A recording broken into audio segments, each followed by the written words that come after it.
So today I wanted to talk about how a lot of times I've felt like a failure. Since a young age, I've had these grand dreams to change the world, to make great films, to make a huge impact. The more I went down that road, the more I felt like I wasn't ever quite reaching that place. And I always wondered to myself, like, when am I going to get to a place where I feel like I've actually made enough impact or I've achieved enough? And I want to share with you my own personal journey when it comes to my relationship with feeling like a failure and being able to, on the other side, find a lot more peace, actually. So, if you've been watching my videos or you know anything about me, you know that since a very young age, middle school, like 12 years old, I've been a filmmaker and I wanted to do amazing things. I wanted to become the next Spielberg, essentially become like a historical figure like Da Vinci or like Michelangelo, like somebody incredible.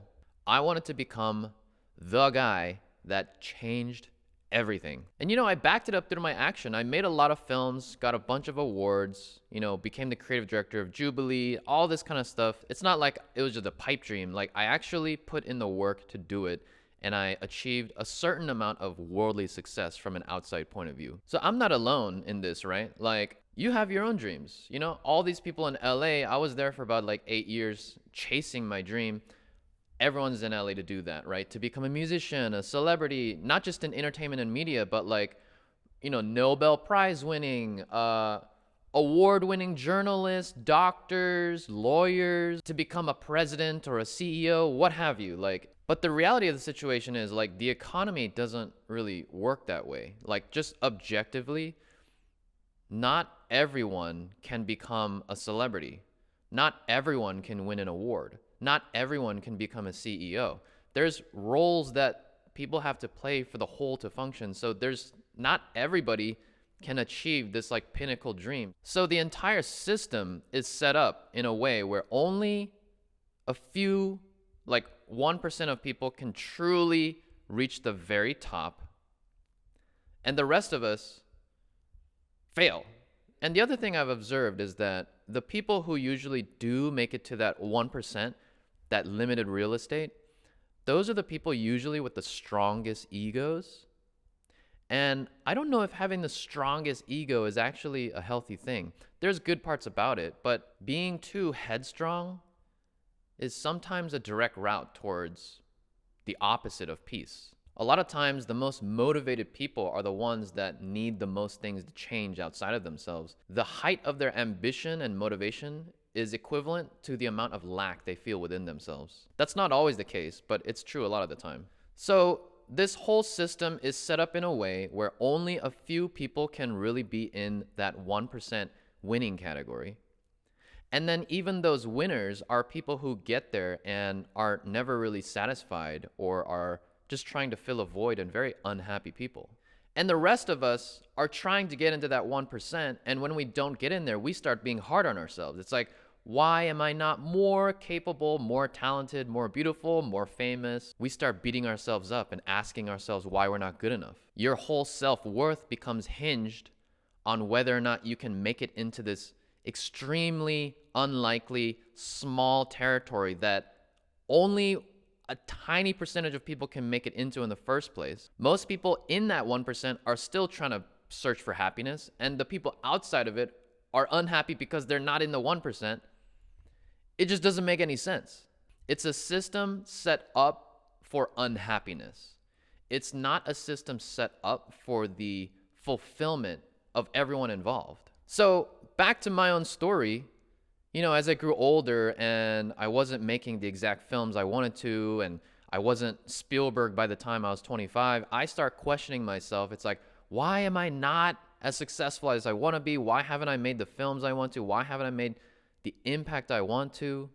I start to feel behind, especially when I reach age 30. I'm looking around and I feel like I've really failed in my ambitions. But the other important thing was, I remember I wasn't feeling as passionate about filmmaking as I used to, like when I was younger. Like when I was younger, I would get up at 4 a.m., like work through the night. Like I was so into it, and I wasn't feeling that motivation anymore. And so I started to question, like, why am I not as motivated as I used to be? And it was like I was trying to force myself to feel this motivation that I used to But that just wasn't where I was anymore. Kind of like partying in college. It's like, it's fun in college, but then you graduate, get older, and then if someone invites you to a college party after, you're far out of college, it's like, I'm not that interested. It was fun at the time.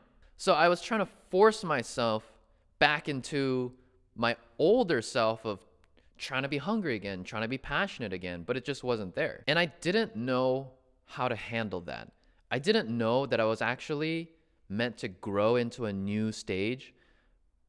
I was programmed with this idea that I still have to make it into that 1%. I have to be hungry. I have to work really hard and be passionate to follow my dream. By this time, I had been working in the industry for a handful of years. And if you've ever worked in media, you know how hard it is. You also know that there's a lot of toxic people in media.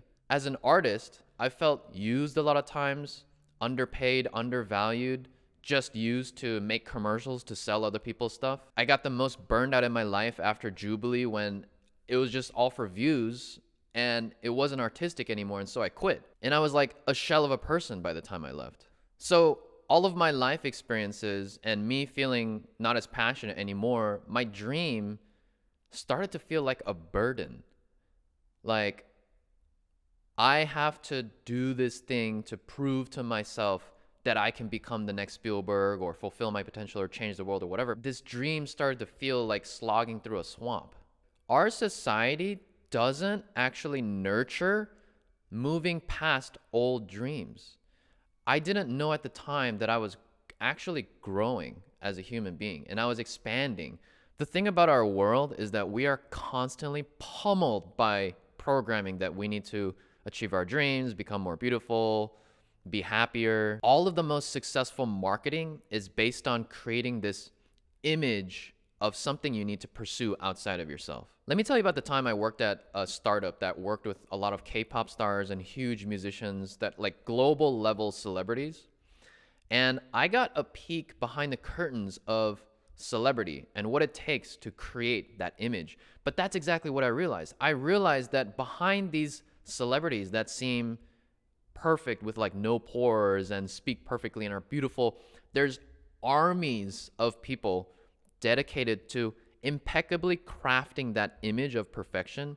It's not something that they naturally are. That's not what it is. There's like thousands of people whose sole job it is at some of these big labels and companies to manufacture an image that seems like these people are like gods on earth. Now, it's okay to play in that arena for fun and to put makeup on and to dance and to enjoy K-pop from a place of just pure enjoyment.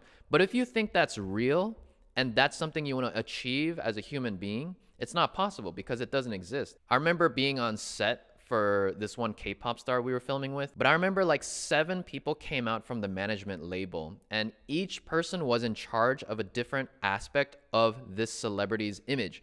So one was in charge of how he spoke, one was in charge of his skin, one was in charge of his dress. Every time we did a take, every one of them would have a little note about like, oh, we should adjust his collar here. He should re-say that word again. Oh, he can't talk about that topic because it might be controversial. So most people don't understand. There's a ton of manpower, resources, and effort that goes into crafting an image of perfection that is not based in reality. Nobody is born like that. Nobody actually is like that. Like, we all poop, we all fart, we all have imperfections, we all flub our lines. So what's the purpose of spending so much time, resources, and energy into crafting a synthetic image of perfection that doesn't actually exist in reality? Again, if it's for fun, that's okay. But if it's treated as a real thing, but it's not real, there's not much substance there.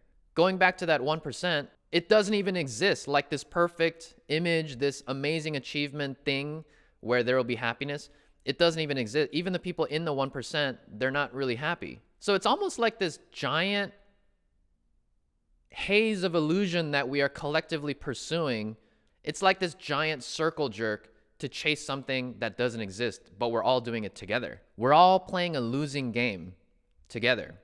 You know, there's 7 management label people controlling this artist. Like, do you think that artist is happy to be controlled by 7 people who control every aspect of his life?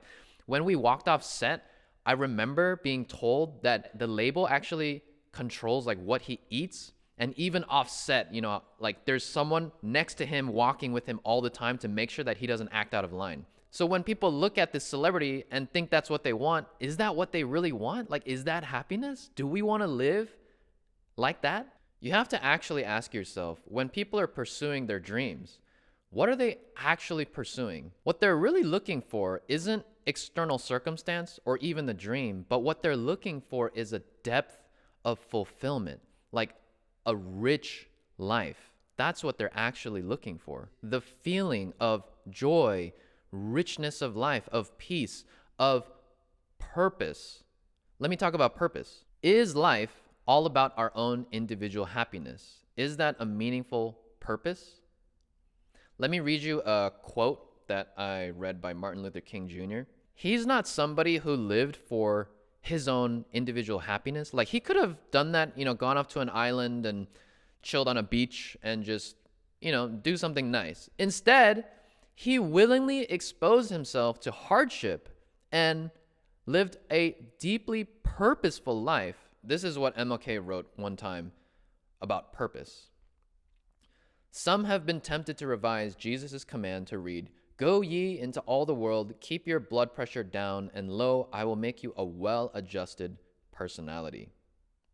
When I read that, I remember thinking to myself, whoa, there is something beyond personal comfort and prestige and all these things. There's another quote I read the other day by my friend Jan Lee. So Jan Lee, shout out to you. She wrote, "If you ask a historian, they will tell you that Jesus was defeated." Yeah, think about it. Like, Jesus was someone who was abandoned by everyone around him, betrayed by one of his closest followers. He received so much judgment and hate for hanging out with lepers, poor people, prostitutes, thieves. It's the very opposite of what we've been programmed to pursue of our own individual prestige, achievement, accomplishment. So I want to tell you about this amazing art piece that really changed a lot of my perspective. And it's actually right outside our sanctuary, but it's a picture of Jesus on the cross. Everything's been done, the deed has been done, and he's about to pass away, and he has a small smile on his face. That really blew my mind because it completely reframed the idea of sacrifice, where it's not something where you're losing anything, but he gave of himself willingly with joy. Can we reach a place where we sincerely feel joy to sacrifice, not because it's taking something from us, but because we know we're giving ourselves for something far greater and larger, to be tapped into a fabric of reality and love that is much more expansive than our ego? Can we be okay looking like fools for this greatest joy? I saw this beautiful TED Talk a couple years ago where it was about parenting. And these two parents talked about how before their lives, it was more even keeled, not as much ups and downs and crazy things happening. After they had kids, they said that the highs got higher, the lows got lower, but overall, there was more depth of fulfillment. Even though the lows got lower, there was more depth of fulfillment. So it relates a lot to where I am right now, because I'm thinking about, do I want a family? Do I want kids? And sometimes I think, like, is having kids and family gonna get in the way of me accomplishing my dreams? But then I take a step back and I'm like, do I really want to live a life that's just for myself? There's another quote here by Jordan Peterson that I want to share with you. And he says this: "The purpose of life, as far as I can tell, is to find a mode of being that's so meaningful that the fact of life is suffering is no longer relevant." One of my heroes, Gandhi, also talks about this. In his philosophy of satyagraha, nonviolent resistance, he talks about struggling with joy. Suffering with joy. So a lot of times I find that new, more rich dreams are birthed after old dreams die. There's this doctor named Dr. Cacciatore, and we actually filmed with her last summer at her grief care farm. It's a place where people can gather, and people who've experienced traumatic loss can find solidarity, hang out, and find a lot of just space to grieve their lost loved ones. And the reason she founded this farm was because when a long time ago she had her fourth child, as a baby, this fourth child passed away. And she was so heartbroken at the time and unable to find a place to actually process her grief that she ended up like studying grief. She went off to a university and got a PhD in grief and founded this farm because she didn't see any other like legitimate place where people can grieve. And so her dream of creating this care farm came from her own broken dream. In the same way, I find for myself, because I've experienced so much like abuse and toxicity and my own dreams as an artist not coming true, I find it so fulfilling to pour into other young artists. Now I have so much more of a wider, expansive joy when I give to others. And I have this new dream of truly giving to other artists and like nurturing artists. And I think this is the purpose of struggle, where once you've gone through some shit and you've really experienced some life, it deepens your motivators. So you're not just pursuing things to satisfy your own ego anymore, but it's your motivators become more meaningful. Like you really want to help others who've gone through what you've gone through. You want to find a way to actually make the world a better place rather than just looking good. In this way, yes, you are giving up your old small dreams for much more expansive, large dreams, things that are more fulfilling, things that give you more richness and depth and fullness of life, to the point that you're willing to go out of your way to struggle for this deeper purpose you found.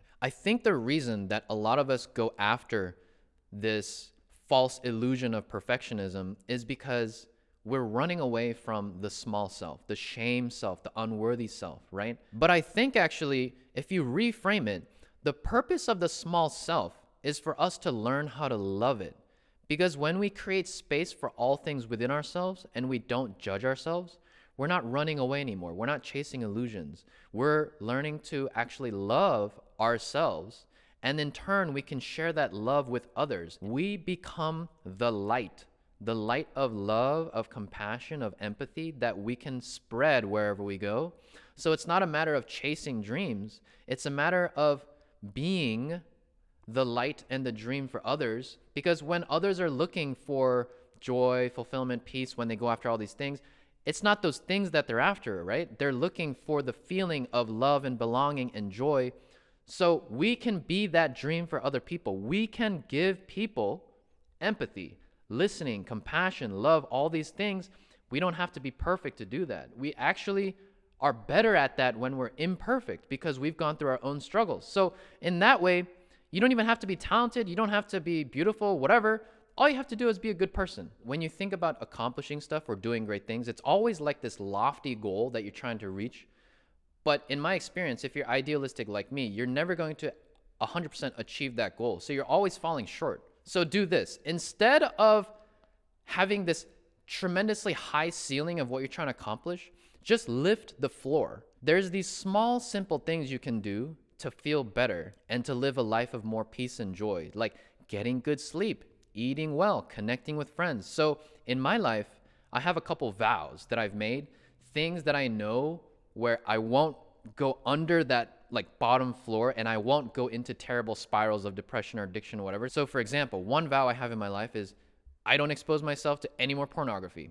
That what made me miserable. It made me feel more shameful. I also make sure to go to sleep before 12 a.m. because every time I stay up late, I realize it makes me unhappy when I get up and I'm groggy and just like all over the place. You don't have to achieve lofty, amazing stuff to feel joyful and happy.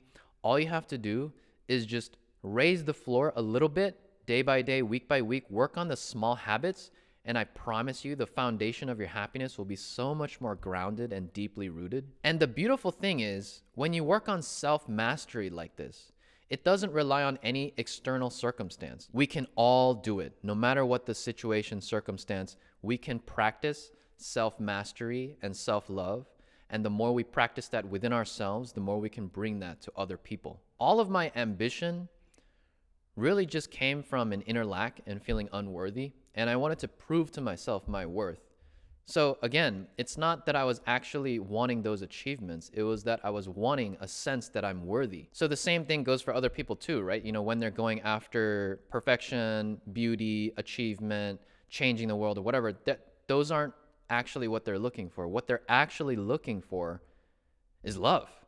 It sounds so cliche, but it's so true. Everyone is just looking for love. And so when we learn to love what is, instead of running away from what is, it gives us a new level of ability to share that love with others. Like when I pour into other artists and I see how much they're receiving from what I have to offer them, it gives me joy. Like it adds to both me and to them. It's not like this limited thing where if I give it, it's taken away from me. Actually, when I give this love to you, I feel more joy and love, and the other person feels more joy and love. It defies physics. It's like 1 + 1 = 3. The more you give of yourself, the more that multiplies. And it's like, whoa, like I never even knew this joy was like, I never even knew it was possible that you could feel this good. When you chase, the chase never ends. But when you give, the joy never ends. It's like the love is infinite. It's so abundant. Like it just keeps giving and giving. You don't put it in a box again. It just keeps unfolding. Like, whoa, you know? We cannot deny that there's great struggle and suffering in the world. You know, I struggle with addiction, pornography, alcohol, all these things. I know what it's like to struggle immensely. But because I know what those struggles are like, I have so much motivation to help people to overcome those struggles as well. In the same way for you, what kind of struggles can you alchemize into deeper fulfillment to help people with those same kind of struggles? What is your deeper purpose that you'll willingly struggle and suffer to help other people going through those same struggles? It's not like a happy thing where you're happy all the time. It's like a depth of life where you're willingly struggling to tap into this deeper purpose and be close to God and to life, because you're connected to more life than just yourself. So, yeah.